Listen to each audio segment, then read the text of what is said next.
Hello friends, আপনারা সকলে কেমন আছেন? আশা করি ভালোই আছেন আর আমিও ভালো আছি। তো সকাল সকাল একটা ব্লগ নিয়ে চলে এসেছি, তো আপনারা দেখতে থাকুন, আশা করি ভালো লাগবে। তো আমার ব্লগটা প্রথম থেকে শেষ পর্যন্ত দেখার অনুরোধ রইল আপনাদের কাছে। তো আপনারা স্কিপ না করে পুরো ভিডিওটা দেখুন। তো চলুন সকালবেলা উঠে বিছানাটা গুছিয়ে নিই। প্রত্যেক দিনের কাজের মতো আজকেও লেগেছি কাজ করতে। তো সবাই জানেন মেয়েদের প্রত্যেক দিনের কাজ একই রকম, তো আমিও তাই করি। তো চলুন বিছানাটা আগে গুছিয়ে নিই, তারপরে বাকি কাজগুলো সেরে নেব।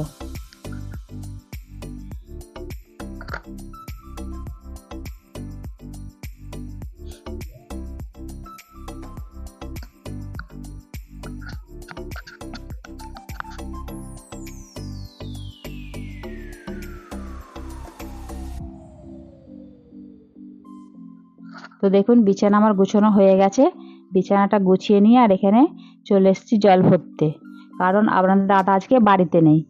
আপনাদের দাদা বাড়িতে না থাকলে আমার ওপর একটু চাপ পড়ে। তো আমি আজকে দোকানে যাব, আর জলগুলো বোতলে ভরে রেখে যাচ্ছি এই কারণেই যে যদি কারেন্ট চলে যায় না, আর নাহলে জল খেতে পাবো না। তো চলুন জল ভরে রেখে, আর এই যে রুটিওয়ালা এসেছিলো সকালবেলা, তো রুটিওয়ালা 3টে রুটি কিনে নিয়েছি, আর 2টো রেখে দিয়েছি, আর একটা আমি চা দিয়ে খেয়ে দোকানে যাব। তো চলুন চা করে নিয়ে বসে পড়েছি রুটি খেতে। তো রুটি খেয়ে নিই তারপর যাব দোকানে। টুকিটাকি বাড়িতে কাজগুলো যেগুলো সারার সেরে নেবো, না করলে নয় যেগুলো সেগুলো করে নেবো। সব কাজ সারতে গেলে হবে না, তাহলে দোকান খুলতে দেরি হয়ে যাবে। আর আমি উঠেছি আজকে ভোরবেলা 5টার সময়, মানে ভোরবেলা বলতে 5টার বাসে আপনাদের দাদা গেছে তার আগে উঠেছি, কেননা ও গেছে, ওকে সব কিছু জোগাড় করে দিয়েছি। ও গেছে বড় বাজার দোকানের মাল আনতে, তো ওকে সব কিছু রেডি করে দিয়েছি, ও চলে গেছে। তারপর আমি কাজ সারতে লেগেছি, মানে টুকিটাকি কাজ বাড়ির সব কিছু সেরে নিয়েছি, নিয়ে এই যে চা খেয়ে দোকান যাচ্ছি। এই যে দোকানের কাটি। তো চলুন দোকান যাওয়া যাক। যেদিন আপনাদের দাদা না থাকে সেদিন আমার ওপর একটু চাপই পড়ে যায়, কেননা বলুন তো বাড়ির কাজ, আবার দোকানটাও সামলাতে হয়, আবার রান্না বান্না সবটুকু নিজে হাতে দেখতে হয়। তো এই গরম বুঝতেই পারছেন, গরমে কষ্টও হয়, আর কষ্ট হলেও কিছু করার নেই, করতেই হবে। যার যেমন সংসারের পরিস্থিতি তাকে সেইভাবেই কাজ করতে হবে। তো চলুন দোকানে চলে এসেছি। তো দোকান খুলে, দরজা খুলে ঝাঁট ফাঁট দিয়ে ধূপ দিয়ে নিই।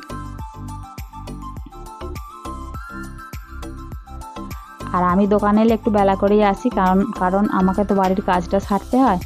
ছোট ছেলে পড়তে গেছে, ওর সব কিছু রেডি করে দিয়েছি, মানে ও অল্প কিছু খেয়ে গেছে তার জোগাড় করে দিয়েছি, বোতলে জল ভরে দিয়েছি, দিয়ে ও পড়তে চলে গেছে, আর আমি এসেছি দোকানে।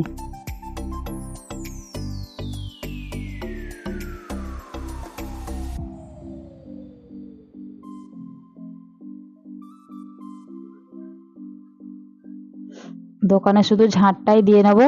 আপনাদের দাদা দোকানে এলে ও প্রত্যেকদিন এইসব ধোয়, দুয়ারটা সিঁড়িটা দোকানের ধুয়ে দেয়, কিন্তু আমি ধুইনি আজকে, আর বেলা হয়ে গেছে। আমি শুধু ঝাঁট একটু দিয়ে নিই, দিয়ে তারপরে জল দিয়ে ধূপ দিয়ে দেবো। তারপরে ছেলে পড়ে এলে ওকে দোকানে বসিয়ে দিয়ে তারপর আমি যাব রান্না করতে। ওকে দোকানে বসিয়ে দিয়ে যাই রান্না করতে, কিন্তু আবার যদি কাস্টমার আসে আমাকে ফোন করে দেয়, ডাকে, আমি আবার আসি, রান্না করতে করতে সব কিছু ফেলে রেখে আমাকে আসতে হয়। তো চলুন দোকানে ধূপ দেওয়া হয়ে গেছে, আর দোকানের পাশে একটা ঠাকুর মন্দির আছে, এই যে হনুমানের মন্দির, হনুমানজি যে, তো এখানে ধূপ দিতে এসেছি।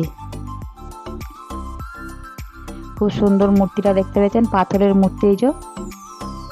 তো এখানে একটা হনুমান মারা গিয়েছিল আমাদের এখানে, তো ক্লাব থেকে সব ছেলেরা ওই হনুমানের মানে স্মৃতি এখানে রেখেছে, মন্দির তৈরি করে দিয়েছে। তো ওখানে প্রত্যেক বছর পুজো হয়, আর সবাই সন্ধে ধুনো দেয় আর কি, যেমন থাকলে কাছে মন্দির সবাই, মানে বাড়ির সামনে যেটা থাকলে হয় সেরকম সবাই করে। আর এখানে প্রত্যেক বছর ওই যে জগদ্ধাত্রী পুজো হয়, জগদ্ধাত্রী পুজোর সময় এখানে প্রত্যেক বছর পুজো হয়। আর প্রত্যেক মাসে মাসে ওখানে খিচুড়ি ভোগও দেয়।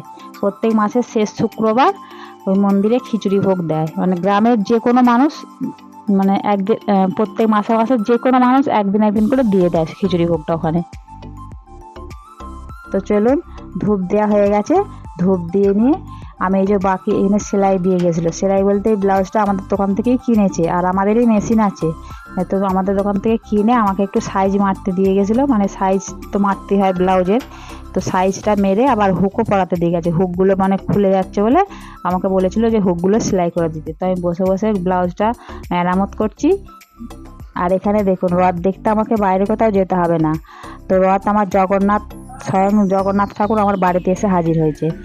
আর এখানে দেখুন, এই যে বাচ্চারা দেখেছেন, কুঁচো কাঁচা বাচ্চারা কেমন রথ তৈরি করেছে, সুন্দর দেখেছেন। যেমন মানুষ তেমন রথ, যেমন বাচ্চা মানুষ তেমন বাচ্চা রথ, খুব সুন্দর। ওদের মনে যে এসেছে, জেগেছে মানে এটা যে রথ তৈরি করতে হবে, টানতে হবে, এটাই সব থেকে বড় পাওনা।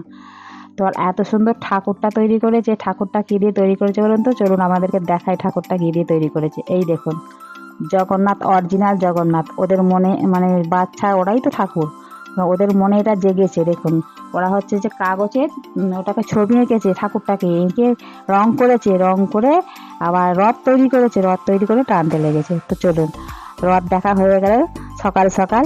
আর বিকেলে রথ তো হবে 4টে, 4:30, 5টায় বিকেলে হবে, কিন্তু সকাল সকাল ওরা রথ টেনে ফেলেছে, আর আমার রথ দেখা হয়ে গেছে, জগন্নাথ দর্শন হয়ে গেছে। তো চলুন, ছেলে পড়ে এসেছে, বেলাও হয়েছে, মানে ও এসে খাওয়া দাওয়া করে দোকানে ওকে বসিয়ে দিয়ে এসেছি, এসে আমি রান্না করতে এসেছি। তো আজকে বেলা হয়ে গেছে, রান্না বিশেষ কিছু করব না। ডিম, সয়াবিন, আলু সব কিছু দিয়ে একটা তরকারি করব আর ভাত করব। মা আনাজ কেটে রেখেছিল, শাক আর ঢ্যাঁড়স, কিন্তু আমার আজকে করার সময় নেই, বেলা হয়ে গেছে। আর এই গরমে ভালোও লাগে না, আবার যদি দোকানে কাস্টমার আসে আমাকে ছুটতে হবে এক্ষুনি সব কিছু ফেলে রেখে। তো চলো আমি রান্নাটা করে নিই। আলুগুলো ভাজতে দিয়েছিলাম, আলুগুলো ভাজা হয়ে গেছে, লাল লাল করে আলুগুলো ভেজে নিয়েছি। তো আলুগুলো ভাজার পর সয়াবিনটা ভেজে নেব। সয়াবিনটা একটু না ভেজে নিলে কেমন একটা গন্ধ ছাড়বে, তো সয়াবিনটা ভেজে নেব। আর ও পাশে কড়াতে ডিম সেদ্ধ হচ্ছে। তো চলুন আমি রান্নাটা করি। আর আমাদের দাদা দুপুরবেলা আসবে না, মানে এসে পৌঁছাতে পারবে না, এসে ভাত খাবে না। তো আমরাই খাবো শুধু, 4জনে, 2 ছেলে আর মা আর আমি, 4জনে। আর আমাদের দাদা হয়তো হোটেলে খেয়ে নেবে, আর ওরা আসতে সেই বিকেল কি সন্ধ্যে এরকম হবে। তো আজকে রথ দেখতে যাব ভেবেছিলাম, কিন্তু ওই যে দোকানের বাড়ির পরিস্থিতি, কিছু করার নেই, যাওয়া যাবে না। আর আপনাদেরকে তো দেখালাম, মানে জগন্নাথ দর্শন তো আমাদের হয়েই গেছে, তো আর না গেলেও চলবে। তো চলুন, ওই রথটাকে নিয়ে আবার দোকান এসেছে, দোকানে টানতে টানতে, রথ টানতে টানতে এসেছে যে ওদেরকে হচ্ছে ঠাকুরের নামে পয়সা দিতে হবে। তো চলুন, ওরা তো বাচ্চা বাচ্চা মূর্তি যা হলে হয়, তো ওদেরকে আবার 10 টাকা দিয়েছি, ওরা আবার দোকানে খাবার কিনে খেয়েছে। তো চলুন, আমার সাথে গল্প করতে করতে আমার রান্না প্রায় হয়েই এলো, সব কিছু ভাজা হয়ে গেছে। আর এখানে মশলাটা কষিয়ে নেবো, মশলাটা কষিয়ে নিয়ে, আর এই দেখুন সব কিছু ভাজা ছিল দিয়ে দিয়েছি মশলাতে। তো একটু হালকা জল দিয়ে এটাকেও কষিয়ে নেবো, নিয়ে তারপরে জল ঢেলে দেবো। তো চলুন, আমার ভিডিওটা এই পর্যন্তই। আমার পুরো ভিডিওটা দেখার জন্য আপনাদেরকে অনেক অনেক ধন্যবাদ। আর আপনারা আমার পাশে থাকবেন, আর আমাকে সাপোর্ট করবেন, আর আমাকে এগিয়ে নিয়ে যাবেন। তো আমার ভিডিওটা যদি ভালো লেগে থাকে আমার পাশে থাকবেন, আর আমার চ্যানেলটিকে লাইক, শেয়ার আর কমেন্ট করতে একদম ভুলবেন না, আর তার সাথে একটা সাবস্ক্রাইব করে দেবেন। তো এটাই অনুরোধ আপনাদের কাছে। তো চলুন, টাটা।